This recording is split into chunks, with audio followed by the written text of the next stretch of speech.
শুরু হচ্ছে ভারত সরকারের কৃষি ও কৃষক কল্যাণ মন্ত্রক প্রযোজিত অনুষ্ঠান কিষাণ বাণী। নমস্কার শ্রোতা বন্ধু, আমরা আসরে উপস্থিত, সঙ্গে আমরা দাদাবাবু। প্রথমে দাদাবাবুর পরিচয় আমরা জানি। নমস্কার, আমার নাম রাজীব দেব, আমি একজন কৃষিবিদ। শুনলা দাদাবাবুর পরিচয়। আশা করি আপনারা দাদাবাবুর বিভিন্ন অনুষ্ঠান শুনিয়া কার্যক্ষেত্রে প্রয়োগ করিয়া লাভের মুখ অবশ্যই দেখিয়া থাকবা। সঙ্গে অনুরোধ রইল, আজকের আসর তাকিয়াও কিন্তু আপনারা যে তাইনের যে আমরার উদ্দেশ্যে যেটা কইবা, অর্থাৎ তাইনের যে যেটা বুঝাইয়া দিবা বা তা যেভাবে চাষ পদ্ধতি হইয়া দিবা, এই বিষয়টা আমরাও কৃষিক্ষেত্রে প্রয়োগ করিয়া আরো বেশি লাভের মুখ দেখমু, এই আমরার নিবেদন। বর্তমান সময়ে আমরা লক্ষ্য করিয়ার যে এই বছরের কারণে আমরা ফয় ফসলে বেশি লাভ পাইছি না। বৃষ্টিপাতের কারণে অনেকেই লাইমলা লাগাইছেন, যার কারণে ফসল অনেকটাই কম দরে বিক্রি করা লাগে। কিন্তু ওখানে এই ইয়তে বইয়া থাকলে হইতো না। ক্ষেতের ফসল আমরা বাজারজাত করি না করি, আমরা কিন্তু এফপিও গঠন করিয়া বাইরের রাজ্যে এটা পাঠাইতাম পারি। এর থেকিয়া বিভিন্ন ধরনের জিনিস তৈরি করিয়া আমরা বাজারজাত করতাম পারি। বাঁধাকপি বেশি হয়েছে, শুকাইয়া এটা রাখুন, প্যাকেটজাত করিয়া পরবর্তী সময় বাজারজাত করতে পারবা। সঙ্গে আচার টাচার করিয়াও কিন্তু বাজারজাত করা সম্ভব হয়। তো আজকে আমরা আলোচনা করিয়ার আমরা এই মহকুমার তাকিয়া প্রচুর পরিমাণে কচুর লতা, কচু বাইরের রাজ্যে, বাইরের মহকুমা জেলাতে যায়, যেখানে চাষ তারা হয়তো কচু চাষ করেন না। আবার এটাও লক্ষ্য করি, আমার পার্শ্ববর্তী কমলপুর মহকুমা, যেটা অবিভক্ত উত্তর জেলার একটা অংশ আছিল, সেই কমলপুর তেলিয়ামুড়ার থেকেও কিন্তু উৎসবের মরশুমে কৃষ্ণকচুর জাতীয় যেটা আমরা কই, যেটারে মদন কচু খাওয়া হয়, সেই মদন কচু কিন্তু আইয়া বিক্রি হয়। বর্তমানে এখানেও অনেকে নারিকেলি কচু, যেটা সবুজ জাগা হয়, অনেক বড় হয় কচু, একটা দিয়া 15 জন 20 জনের পরিবারে 2-3 তরকারি খুব অনায়াসেই করা সম্ভব হয়। তো আজকে আমরা কচুমুখী কিভাবে চাষ করতাম, যত্ন লাগানি, কারণ আমরা অনেকটা পিছিয়ে গেছি, সব বিষয় নিয়ে আজকে আলোচনাতে শুনবো। কোন যাবো? তো দেখেন, এই কচু, আর আমরা জানি আমরা সবাই কচু খাই। কচু আমাদের অনেক নিউট্রিশনাস গুণ আছে, এটার মধ্যে অনেক ভালো ভালো নিউট্রিয়েন্ট আছে। আমরা মুখিও সবাই খাই, আর আমাদের অঞ্চলে কচু আর মুখির ক্ষেত খুব ভালো হয়, আর আমরা সব কৃষকরা এটা খুব ভালো করে করতে পারে।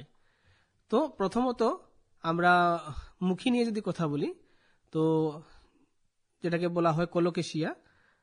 তো দেখেন, মুখির মধ্যে আমরা যেটা এখানে লাগাই, ওইটা আমরা বেশিরভাগ আমরা এখন লোকালটাই লাগাই। তো আপনারা লোকালের সাথে কিছু কিছু এখন হাইব্রিড মুখিও আছে, ওইটিও আপনারা লাগাতে পারেন। আপনার আশেপাশে যে আপনাদের এখানে কৃষি বিকাশ বিজ্ঞান কেন্দ্র যেটা আছে, এরপর আপনাদের ব্লক লেভেলে যে আছে কৃষি ডিপার্টমেন্ট যে আছে, ওইখানে গিয়ে আপনারা কথা বলতে পারেন। অনেক বছর কি হয়, হাইব্রিডের বীজগুলো হয়, ওইগুলো আপনারা লাগাতে পারেন, ওদের প্রোডাকশন অনেক বেশি হয়। তো দেখেন, প্রথমত আমরা মাটি কেমন হলে ভালো হবে। তো মুখির জন্য আপনাদের দোআঁশ মাটিটা খুব ভালো হয়।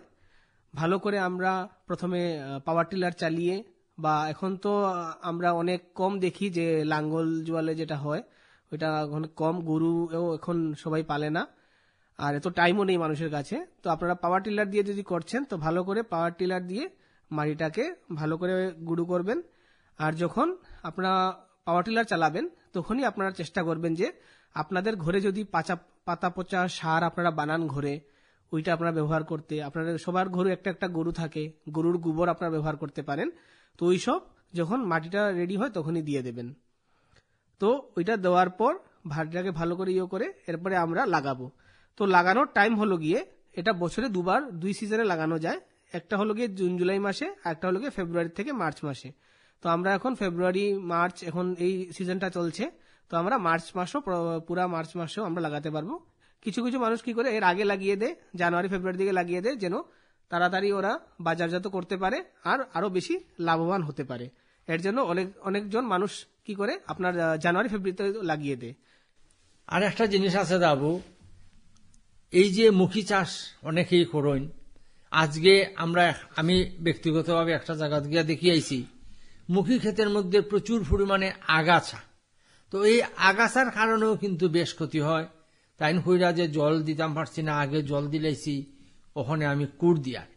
তো আপনারা আগাছা দমনের লাগিয়া যে সমস্ত ওষুধপত্র পাওয়া যায় এগুলি ব্যবহার না করিয়া আপনারা যদি হাতের সাহায্যে কাজটা করেন তাইলে ভালো হইব। কারণ আপনারা নিজেরাই কইছেন যে এই যে ঘাস মারার বিভিন্ন রকমের ওষুধ আপনারা দিছেন জমিত, তাতে করিয়া জমির উর্বরা শক্তি নাকি অনেকটাই কমে গেছে গিয়া।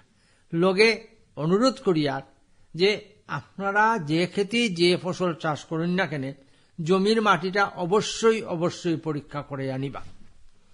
তো দেখেন অনেক ভালো কথা আপনি বলেছেন যে মাটি পরীক্ষা পুরাপুরি বিনামূল্যে এখন হচ্ছে সরকার থেকে, যেটার মধ্যে জেলাতে কৃষি বিজ্ঞান কেন্দ্র আছে। কৃষি বিজ্ঞান কেন্দ্রে আপনারা গিয়া করতে পারেন। যারা মাছ চাষ করা, পুকুরের মাটি জল আপনারা খুব সহজেই আপনার নিকটবর্তী ব্লকে গিয়া, যেখানে মৎস্য দপ্তর আছে, একটু খবর নিবা। যেমন গৌরনগর আরডি ব্লকে আছে, আপনারা এখানে গিয়া ওই কাজটা করিয়া খুব লাভ গ্রহণ করতে পারেন। এরপরে দেখেন আপনারা মাটি রেডি করলেন, রেডি করার পর আপনারা লাইনে লাগাবেন। লাইনে লাগালে কি হবে, এই যে আগাছার যেটা অসুবিধা হয় ওইটা আমরা ভালো করে পরিষ্কার করতে পারবো। তো প্রথমত আপনারা যখন লাইনে লাগাবেন তখন একটা লাইন থেকে আরেকটা লাইনের দূরত্ব আপনারা 45 সেন্টিমিটার দেবেন। যে একটা লাইনের থেকে একটা লাইনের দূরত্ব আপনারা 45 সেন্টিমিটার থেকে আপনারা 60 সেন্টিমিটার পর্যন্ত দিতে পারেন। এর সাথে একটা গাছ থেকে আরেকটা গাছের দূরত্ব আপনারা 45 সেন্টিমিটার দেবেন। আর যেটা আপনাদের বীজ, আপনারা দেখেছেন মুখিটার বীজ অল্প বড় হয় অন্য সবজির থেকে, তো এর জন্য আমরা 2.5 থেকে 3 সেন্টিমিটার মাটির নিচে ওইটাকে আমরা লাগাতে লাগবে। তো এরকম লাগিয়ে আমরা পুরো রেডি করে আমরা এরপরে ওইটার ভালো করে যত্ন নিতে লাগবে। তো কিছুদিন পরে আপনাদের দেখবেন যে আপনাদের গাছটা উঠার আগেই আপনাদের ঘাস উঠে যাবে। ঘাস ওঠার অনেক কারণ হতে পারে, কারণ এখন আপনাদের বৃষ্টির সিজন শুরু হয়ে যাবে, বৃষ্টি হবে, তো মাটির মধ্যে যে ঘাসের বীজ আছে, ঘাসের শিকড় আছে, ওইটির থেকে ঘাস উঠবে। তো আপনারা চেষ্টা করবেন যত পারেন আপনারা হাত দিয়ে ওইটাকে পরিষ্কার করার জন্য, আপনারা কোদাল দিয়ে পরিষ্কার করার জন্য। এই যে আপনাদের কেমিক্যাল যখন পাওয়া যায় বাজারে, অনেক ধরনের কেমিক্যাল এখন বাজারে বিক্রি হয় যেটা আপনার ঘাস মারার জন্য, ওইগুলো ব্যবহার করলে আপনাদের মাটির যে উর্বরতা ওইটাও আপনার কমে যায়। এর সাথে কোনো কোনো সময় কি হয়, স্প্রে করার সময় আমাদের ভালো করে যদি খেয়াল করে আমরা স্প্রে করি না, আমরা যে আমাদের মুখী লাগিয়েছি বা কচু লাগিয়েছি ওই গাছটার পাতার মধ্যেও পড়ে যায়, তো ওই পাতাগুলোও জ্বলে যায়। তো এর জন্য অনুরোধ করব আপনাদেরকে যে আপনারা একটু সময় কষ্ট করে আপনারা হাত দিয়ে এটা পরিষ্কার বা কোদাল দিয়ে আপনারা পরিষ্কার করার চেষ্টা করবেন, তাহলে আপনাদের ওই প্রবলেমগুলো হবে না আর আপনারা ভালো করে আপনাদের জমিতে চাষ করতে পারবেন, যেন আমরা বছরের পর বছর আরো ভালো করে ওইটা চাষ করতে পারি। এর সাথে দেখেন যদি আপনারা মনে করেন যে না আমি এখন আমরা দেখেন এইসব সবজিতে আমরা জৈবিকভাবে যদি করি তাহলে আমাদের উৎপাদন অনেক ভালো হয়, কিন্তু এখন সবাই কি করছে, রাসায়নিকের বেশি ব্যবহার করছে। তো আপনারা জৈবিকভাবে যদি করেন তাহলে খুব ভালো হবে। ওইটার জন্য আমাদের প্রতি কানিতে আপনারা 100 থেকে 150 কেজি আপনারা গোবর বা ভার্মি কম্পোস্ট যা যা আছে আপনারা দিতে পারেন, দিয়ে ভালো করে ওইটাকে মাটির সাথে মিক্স করে আপনারা রেডি করবেন। ও যে একটা কথা হইলা যাবো, জৈব সার পাতা পচা সার দেওয়ার লাগিয়া, যদি বা কেউ বেশি উৎপাদন হওয়ার লাগিয়া রাসায়নিক সার দেন, তাইলে কিন্তু মুখির স্বাদ যেমন নষ্ট হয়, সিদ্ধ হয় না। বাজারে নিলে পরে এক বাজার হয়তো আপনি বেশি লইবা, কিন্তু পরের বাজার আপনি মুখি লইয়া গেলে কিন্তু আপনার তো সিনিয়র রাখবা, মুখ সিনিয়র রাখবা, আপনার কাছ থেকে কিন্তু কেউ মুখি নিতে রাজি হইতা না। এই জিনিসটা কিন্তু আপনারা খেয়াল রাখবা। সঙ্গে আমরা পরবর্তী সময়ে আরো অন্য বিষয় সম্পর্কেও জানবো। খেয়াল রাখবা দাদাবাবু যে কথাটা কইছেন, আমি এর আগেও আমরা বিভিন্ন জায়গাতে গুড়িয়া আপনারা কথার মাধ্যমেই জানি যে কোনটায় কিতা করে না করে। তো ঘাস মারার যে ওষুধ, এটা কিন্তু কোনো অবস্থাতেই দেওয়া উচিত নাই। কারণ এই যে যেটা বিষ গেল, এটা পরোক্ষভাবে কিন্তু আমার আপনার শরীরে প্রবেশ করলো। লগে আমার চারিদিকের যে পাখি কুল আছে বা প্রজাপতি আছে, মনে করেন কিচ্ছু নাই, তবুও প্রজাপতি যদি ঘাসে বয়, এই ক্ষেত্রে প্রজাপতি মৌমাছিও মারা যেতে পারে। এরা সংখ্যা যত বেশি বাড়বো, আমার ফসল উৎপাদন তত বেশি বাড়বো। তো দেখেন, আমরা যদি এককানি যদি ক্ষেত করি, তাহলে আমাদের বীজ লাগবে আপনার 100 থেকে 150 কেজি আপনাদের বীজ লাগবে। কারণ ওই বীজের সাইজটা একটু বড় হয়, এর জন্য 100 থেকে 150 কেজি আপনাদের বীজ লাগবে। এরপর আপনারা যখন লাগাবেন, আপনারা লাইনে লাগাবেন, যেটা প্রথমেই বললাম 45 সেন্টিমিটার লাইন থেকে লাইনের দূরত্ব, আর আপনাদের বীজ থেকে বীজের দূরত্ব 45 সেন্টিমিটার। তো এটা লাগানোর পর আপনারা ভালো করে দেখবেন যে কোনো প্রবলেম হচ্ছে কিনা। ওখানে আগাছাটি পরিষ্কার রাখবেন। মধ্যে দিকে আপনারা 2টা লাইনের মধ্যে একটু ড্রেনের ব্যবস্থা করবেন, যেন জলগুলো বের হয়ে যায়। কারণ এখন বৃষ্টির সিজন শুরু হয়ে যাবে, তো এই জল যদি জমে থাকে তাহলে অনেক রোগ আসতে পারে। আর জল জমিয়ে থাকলে পরে জায়গার মাটিটা একটু হয়ে যাব, শক্তমুখা হয়ে যাব, মুখী কিন্তু বৃদ্ধি হইত না। ফাহেদি একটা কথা জিগাই যে অনেকে মুখির বীজ ক্ষেতের মধ্যেই রাখি দিন। তো এটা কতটুক বালা হওয়ার সম্ভাবনা আছে না নাই? কারণ ক্ষেতের মধ্যে তাহলে কিন্তু দীর্ঘদিন তাহলে পরে ঠিক আছে, আমরা জানি যে বীজ ঘুমন্ত অবস্থায় থাকে, এরপরে সে জাগিয়া উঠে স্বাভাবিক পরিস্থিতি ফাইলে পরে।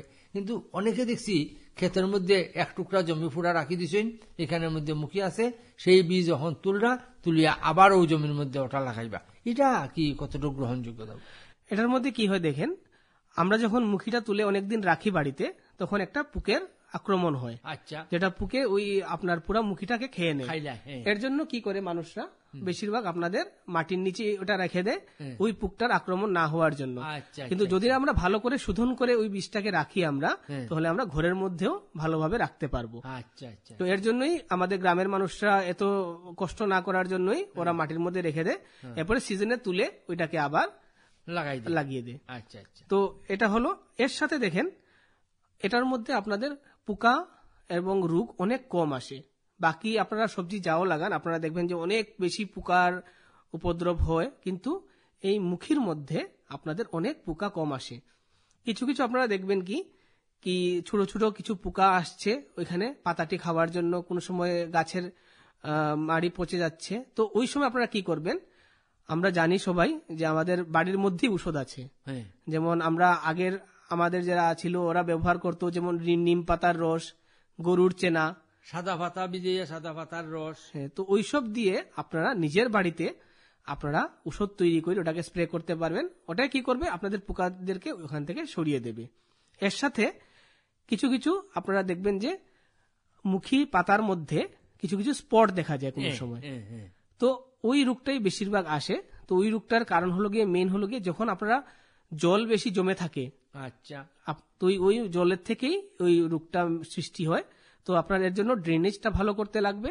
আর যদি আপনারা দেখেন যে কোনো পাতার মধ্যে এরকম রোগ আসছে, তাহলে ওই পাতাগুলো কেটে আপনারা ফেলে দিবেন। আচ্ছা, ওহন মনে করেন আমার যে মুখী ক্ষেত আছে, ছোট ছোট গাছ উঠছে, হঠাৎ করিয়া নদীর চড়ার ভূমির মধ্যে আমরা দাদা কাকা যেটা বাইরা অনেকেই মুখী চাষ কররা, তো তারা যদি হঠাৎ করিয়া নদী বা ছড়াতে প্রচন্ড বৃষ্টি হইল, জল বাড়ি গেল, আয়া আমার জমির মধ্যে জলটা ঢুকে গেল। ঢুকার পরে মনে করেন একদিন বা দুই দিন তো আচ্ছা কোনো জায়গা থাকে না, একদিন বা 1.5 দিন রইল, আবার নামি গেল গিয়া। তো এই ক্ষেত্রে গাছের কোন রকমের অসুবিধা হওয়ার সম্ভাবনা আছে কিনা নাই? কারণ অনেকেই কইন আগের মতো নদীর জল আইলেও আর ফলি আর ফরে না, অর্থাৎ মাটিটা গুলা বেশি থাকে না, কিন্তু ফলি ফরুক না ফরুক আমার ক্ষেতের কোনো ক্ষতি হইতে পারেনি। দেখেন, এই নদীর যেটা প্রবলেম আছে, এটা এখন দেখা যায় যে আমাদের এখানে ফ্লাডেরও অনেক প্রবলেম হচ্ছে। তো নদীর জল যখন আসে আপনার এখানে, তো অনেক ধরনের ভালো জিনিসও ওইটার সাথে থাকে। তো এটা আমাদের গাছের জন্য খুব ভালো। কিন্তু আপনারা যদি দেখেন যে পাতার মধ্যে মাটি উঠে গেছে, এরকম কোনো কন্ডিশন হচ্ছে, তাহলে আপনারা ওই পাতাগুলো একটু পরিষ্কার করতে লাগবে। মানে স্প্রে মেশিন দিয়ে যদি আমরা ওষুধ দেই, স্প্রে মেশিনের ডাব্বার মাঝে পানি ঢুকাইয়া আর স্প্রে মেশিন ছাড়ি দিলে তো পাতা দুয়া দুয়া পড়ে গেল গিয়া, তে তো আবার ঠিক হয়ে গেল। তো ওইটা আপনারা করতে পারেন। আপনারা দেখবেন এর জন্য সময়ের সময় আপনারা ক্ষেতের মধ্যে গিয়ে দেখবেন যে আমাদের গাছের কোনো অসুবিধা হচ্ছে কিনা। আচ্ছা, বিছায় আক্রমণ করতে পারেনি, অনেক সব ক্ষেতের মধ্যে দেখছি যাবো পাতা মুড়াইয়া রাখি দিয়ে, যেমন ধান ক্ষেতের যে আছে নানি অমলান করিয়া মুখে মুড়াইয়া রাখি দিয়ে, তো এই ধরনের অসুবিধা হলে কি তা করা? তো দেখেন এই যে বিছা পোকা এইসব আছে, এইসবের জন্য সব থেকে ভালো হলো গিয়ে যেটা আমরা ঘরের মধ্যে বানাতে পারি, আমাদের নিমের রস দিয়ে আমরা যেটা স্প্রে করি। নিমের রসের স্প্রের কারণে কি হয়, ওই পাতাগুলো পোকাগুলো খেতে পারে না, এর জন্য ওরা দূরে সরে যায়। তো এরকম করে আমরা একদম ভালোভাবে সহজভাবে আমরা ওইটাকে কন্ট্রোল করতে পারি। আর সময়ে সময়ে আপনারা খেতে গিয়ে দেখবেন যে আমাদের ক্ষেতের মধ্যে কি প্রবলেম হচ্ছে। আপনারা যখন যাবেন ওখানে তখনই আপনারা দেখতে পারবেন। আর আগাছা সবসময় খেয়াল রাখবেন যে আগাছা যেন ক্ষেতের মধ্যে না থাকে। তো খুব সুন্দর কথা আপনি দাবো করছেন, আগাছা। এই আগাছা আমরা লাগাই না, কিন্তু আগাছার কারণে কিন্তু আমরা ক্ষেতের আমি মনে করি যেটা 30 থেকে 40% উৎপাদন কমে যায় গিয়া। ঠিক করলাম না? একদম ঠিক বলেছেন। তো এই আগাছা যাতে না হয় তার জন্য কিন্তু আমরা সম্পূর্ণ ব্যবস্থা নিতে হইব। তো আরো কিছু কিছু আছে, অনেকগুলি গাছ আছে যেগুলি জল তাহলে পরে গাছটা ফসি যায় গিয়া, মরি যায় গিয়া। তো এই ক্ষেত্রে কিন্তু আপনি লাভ পাইলা, এই গাছটা ফসিয়া কিন্তু আপনার আবার সারের কাজ করে নিল। কিন্তু কিছু কিছু ঘাস আছে যেগুলি মানে আপনি যদি ভালোভাবে পরিষ্কার না করিয়া দিন তাইলে কিন্তু ক্ষেতেরই আপনার ক্ষতি হইব। তো এর জন্য আপনারা ভালো করে মুখী ক্ষেত করতে পারেন। আর প্রতিকানিতে মুখির থেকে ভালো যদি আপনারা ভালোভাবে যদি করেন তাহলে আপনাদের উৎপাদন 1.5 থেকে 2 টন অবধি হতে পারে মুখির। যদি আপনারা ভালো জাতের বীজ ব্যবহার করেন, ভালো করে দেখাশোনা করেন, তাহলে আপনারা 1.5 থেকে 2 টন অবধি মুখী একটা একটা ক্ষেত, একখানি ক্ষেত থেকে আপনারা বের করতে পারেন। শুনলা দাদাবাবুর কাছ থেকে আলোচনা। সুতরাং মুখী চাষ করিয়াও কিন্তু প্রচুর আয় উন্নতি করা সম্ভব হইব। আমরা শুধু সঠিকভাবে পদ্ধতি মানিয়া, আর দাদাবাবু তারা যেভাবে আমরা দিশা দেখাইয়া দেরা, ও দিশা মানিয়া যদি আমরা চাষবাস করি তাইলে কিন্তু আমরা সবাই উপকৃত হইম। আজকে দাদাবাবুর সঙ্গে নিয়া আসর শেষ করিয়ার গান শুনতে শুনতে। শুনো শুনো চাষি ভাই, শুনো দিয়া মন, শুনো শুনো চাষি ভাই, শুনো দিয়া মন, জৈব চাষে রক্ষা পাবে, বসুমাতা করুণ ধাবন। উত্তর পূর্বের আমরা যারা কৃষক বন্ধু আছি, উত্তর পূর্বের আমরা যারা কৃষক বন্ধু আছি, সরকারের লক্ষ্য এবে জৈব চাষ শিখি, সরকারের লক্ষ্য এবে জৈব চাষ শিখি। জৈব চাষে ফল ফসলে সুস্বাস্থ্য পাবে ভাই, জৈব চাষে ফল ফসলে সুস্বাস্থ্য পাবে ভাই। এই লক্ষ্যে উত্তর পূর্বের লক্ষ্য একর জমি চাষে চলো সবাই যাই, চলো সবাই যাই, চলো সবাই যাই, চলো সবাই যাই। अरे अरे अरे क्या कर रहा है? इधर इधर इधर हम बोल रहे हैं तेरे बीजू का। उतला बोल रहा है? पक्षियों से तो हम खेत को बचा लेते हैं, पर इन घातक रसायनों से कैसे बचाएं? मतलब? देख बेटा, तू जो ये अंधाधुंध रसायन मिलाता है ना, मिट्टी की सेहत बिगड़ने लगी है। और जब माटी ही कमजोर पड़ जाएगी तो उपज कैसे सेहतमंद होगी? अरे पहले ऐसा नहीं था। पूछना अपने बड़े बुजुर्गों से, कैसे फसल लहलहाती थी, शुद्धता झलकती थी। हाँ, माटी भी तंदुरुस्त और लोग भी। अब पहली वाली बात कहाँ? पर अब तो सभी डाले हैं। सब नहीं, आज भी लाखों जागरूक किसान परंपरागत विधि से फसल उगा रहे हैं, खर्चा कम और उपज की कीमत भी बेहतर पा रहे हैं। सच है? रे बेटे, एक्सपीरियंस से बता रहे हैं, धूप में बाल सफेद नहीं किए हैं। हाँ। ठीक है भाई, मैं भी आज से जैविक खेती शुरू करूंगा। माटी से प्रेम की परंपरा है परंपरागत खेती।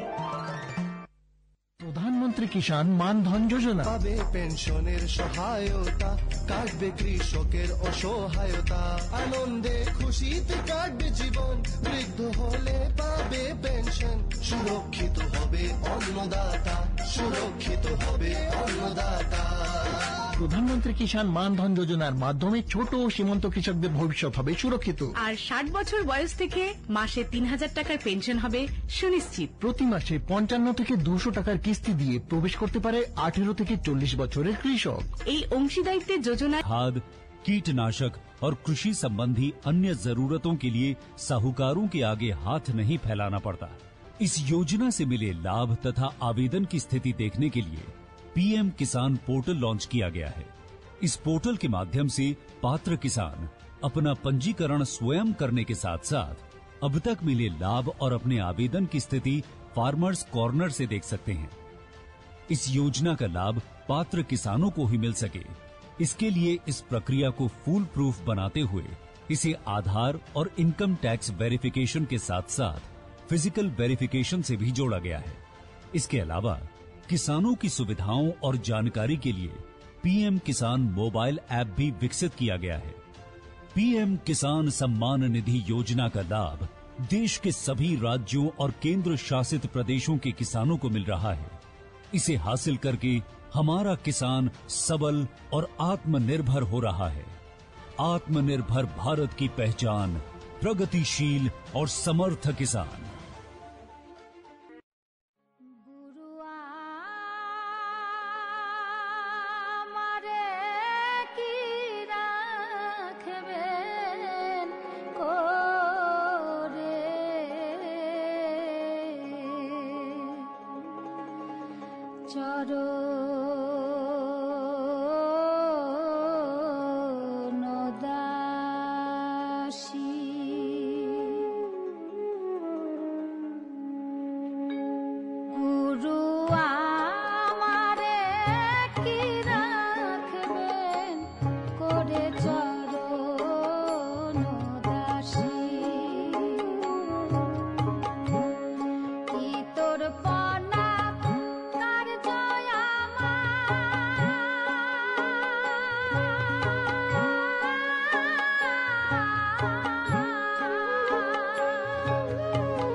খুশি